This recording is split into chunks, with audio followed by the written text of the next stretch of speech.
136º dia. 1 Samuel 30. Guerra contra os amalequitas. 2 dias depois, Davi e os seus homens chegaram a Ziclag, a sua cidade. Enquanto ele havia estado fora, os amalequitas tinham invadido o sul da terra de Judá e atacado Ziclag. Eles queimaram a cidade e prenderam todas as mulheres. Não mataram ninguém, mas foram embora e levaram todos como prisioneiros. Quando Davi e os seus homens chegaram, viram que a cidade tinha sido queimada e que as suas mulheres, os seus filhos e as suas filhas haviam sido levados embora. Então, Davi e os seus homens começaram a chorar e choraram até ficar sem forças. As 2 mulheres de Davi, Aionã e Jezreel, e Abigail, viúva de Nabal, da cidade de Carmelo, também haviam sido levadas. Davi ficou então numa situação muito difícil, pois os seus homens estavam tão amargurados por ficarem sem os seus filhos que falavam até em matá-los a pedradas. Mas o Senhor, seu Deus, lhe deu coragem. E ele disse ao sacerdote Abiatar, filho de Aimeleque: traga aqui o manto sacerdotal para que eu possa consultar a Deus. E Abiatar trouxe. Então Davi perguntou a Deus, o Senhor: devo ir atrás desses invasores? Conseguirei pegá-los? Deus respondeu: vá atrás deles. Você os pegará e libertará os prisioneiros. Então Davi e os seus 600 homens saíram, e quando chegaram ao ribeirão de Besor, alguns deles ficaram ali. Davi continuou seu caminho com 400 homens. Os outros 200 estavam cansados demais para atravessar o ribeirão, e por isso ficaram para trás. Os homens de Davi acharam no campo um rapaz egípcio e levaram a Davi. Deram ao rapaz comida, água, figos secos e 2 cachos de passas. Ele havia ficado 3 dias e 3 noites sem comer nem beber, mas, depois de comer, as suas forças voltaram. Então, Davi perguntou: quem é o seu dono?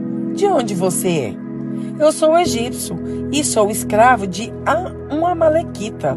Respondeu ele: o meu dono me deixou aqui há 3 dias porque fiquei doente.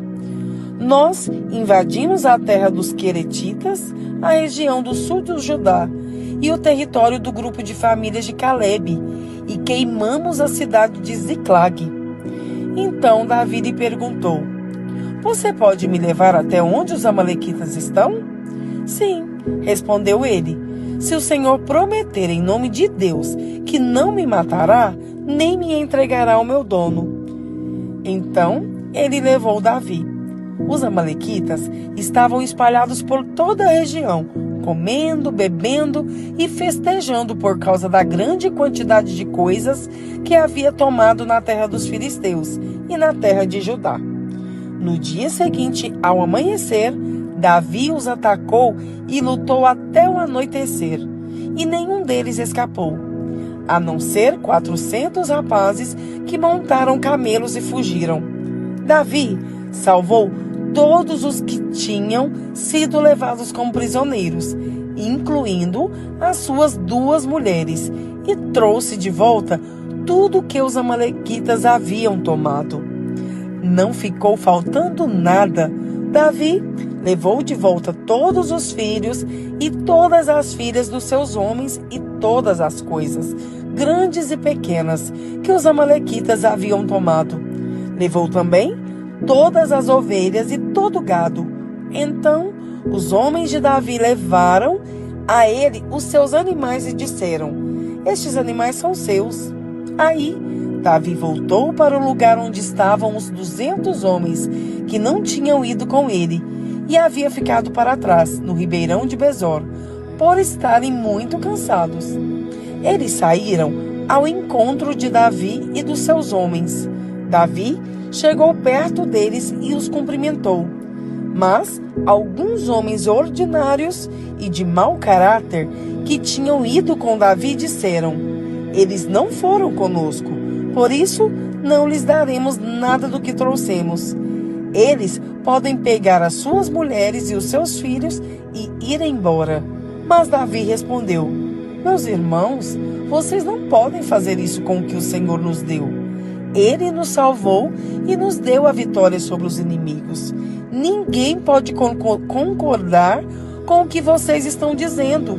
Tudo dele deve ser repartido em partes iguais. Quem ficou atrás com a bagagem deve receber o mesmo que aquele que lutou na batalha.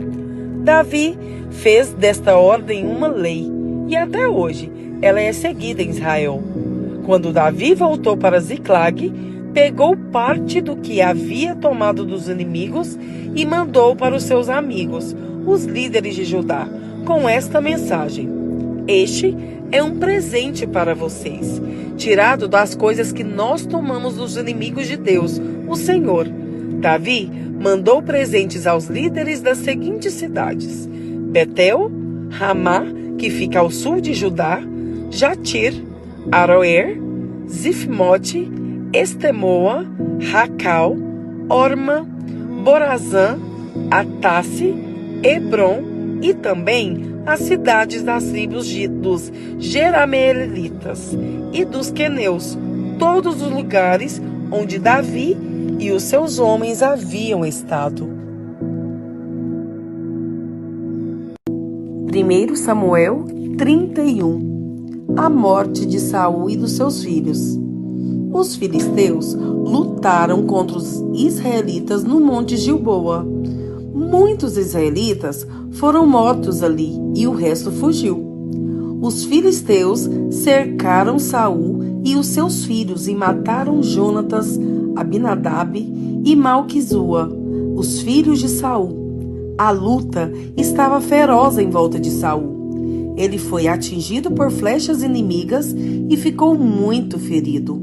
Então disse ao rapaz que carregava suas armas: tire a sua espada e me mate, para que esses filisteus pagãos não caçoem de mim e me matem. Mas o rapaz estava muito apavorado e não quis fazer isso. Então Saul pegou a sua própria espada e se jogou sobre ela. Quando viu que Saul estava morto, o rapaz também se jogou sobre a sua própria espada e morreu junto com ele. E assim morreram naquele dia Saul, os seus 3 filhos, o rapaz e todos os soldados de Saul. Quando os israelitas que moravam no outro lado do vale de Jezreel e a leste do rio Jordão viram que o exército israelita havia fugido e que Saul e os seus filhos tinham sido mortos, abandonaram as suas cidades e fugiram. Então os filisteus foram e ocuparam aquelas cidades. Um dia depois da batalha, quando os filisteus voltaram lá para tirar dos mortos as coisas de valor, acharam os corpos de Saul e dos seus 3 filhos caídos no monte Gilboa. Então cortaram a cabeça de Saul e tiraram a sua armadura. Depois mandaram mensageiros com elas para a sua terra, para darem as boas notícias aos seus ídolos e ao povo. Eles puseram as armas de Saul no templo da deusa Astarote e pregaram o corpo dele na muralha da cidade de Bet-San. Quando o povo de Jabes, na região de Gileade, soube do que os filisteus haviam feito com Saul, os seus moradores mais corajosos saíram e marcharam a noite inteira, até chegarem a Bet-San. Tiraram da muralha os corpos de Saul e dos seus 3 filhos, levaram de volta para Jabes e ali os queimaram. Então pegaram os ossos e sepultaram na cidade, debaixo de uma árvore de tâmaras, e jejuaram 7 dias. Salmos 79. Apelo à misericórdia divina. Ó Deus, Os pagãos invadiram a tua terra, profanaram seu santo templo e deixaram Jerusalém em ruínas. Largaram os corpos dos seus servos, dos que foram fiéis a ti, para serem comidos pelas aves e pelos animais selvagens. Derramaram o sangue do teu povo como se fosse água. O sangue correu como água por toda a cidade de Jerusalém, e não sobrou ninguém para sepultar os mortos. As nações vizinhas nos insultam, riem e caçoam de nós. Ó Senhor Deus, até quando ficarás irado conosco? Será para sempre? Será que a tua ira continuará a queimar como fogo? Ó Deus, fique irado com as nações que não te adoram, com os povos que te rejeitam, pois eles mataram o nosso povo e arrasaram o nosso país. Não nos castigues por causa dos pecados dos nossos antepassados, mas tem misericórdia de nós agora, pois estamos completamente desanimados. Ajuda-nos, ó Deus, nosso Salvador. Por causa da tua própria honra, salva-nos e esquece os nossos pecados. Por que deixar que as outras nações perguntem: onde está o Deus de vocês? Ó Deus, permite que vejamos o castigo que eles darás por terem derramado o sangue dos teus servos. Ouve os gemidos dos prisioneiros e com o teu grande poder livra os que estão condenados à morte. Ó Senhor, castiga as outras nações 7 vezes pelos insultos com que te ofenderam. Então nós, que somos o teu povo, que somos ovelhas do teu rebanho, nós e os nossos descendentes te daremos graças para sempre e cantaremos hinos de louvor a ti, hoje e nos tempos que estão por vir. Salmos 80. Ó Deus, mostra-nos a tua misericórdia. Ouve-nos, ó pastor de Israel. Escuta-nos, tu que guias o teu rebanho. Tu que estás sentado no teu trono, que fica sobre os querubins. Mostra a tua misericórdia pelas tribos de Efraim, Benjamim e Manassés. Mostra-nos o teu poder. Vem e salva-nos. Faze com que prosperemos de novo, ó Deus. Mostra-nos a tua misericórdia e seremos salvos. Até quando, ó Senhor, Deus Todo-Poderoso, ficarás irado com as orações do teu povo? Tu nos tens dado pão de lágrimas para comer e um copo cheio de lágrimas para beber. Tu deixas que as nações vizinhas briguem por causa da nossa terra e que os nossos inimigos zombem de nós. Faze com que prosperemos de novo, ó Deus Todo-Poderoso. Mostra-nos a tua misericórdia e seremos salvos. Trouxeste do Egito uma parreira, o povo de Israel expulsaste os outros povos e plantaste essa parreira na terra deles.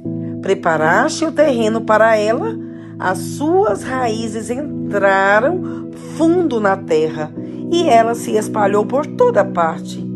Cobriu os montes com a sua sombra e os seus galhos cresceram acima dos cedros gigantes.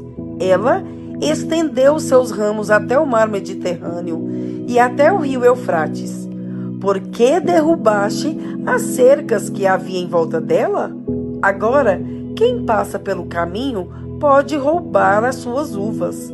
Os porcos do mato a pisam e a destroem, e os animais ferozes a devoram. Volta para nós, ó Deus Todo-Poderoso. Lá do céu, olha para nós. Vem e salva a tua parreira. Vem e salva essa parreira que tu plantaste, esse ramo novo que fizeste crescer tão forte. Os nossos inimigos a cortaram e queimaram. Na tua ira, olha para eles e acaba com eles. Protege e guarda o povo que escolheste, a tua nação, a nação que fizeste crescer tão forte. não nos afastaremos de ti outra vez. Conserva a nossa vida e nós te louvaremos. Faze com que prosperemos de novo, ó Senhor, Deus Todo-Poderoso. Mostra-nos a tua misericórdia e seremos salvos.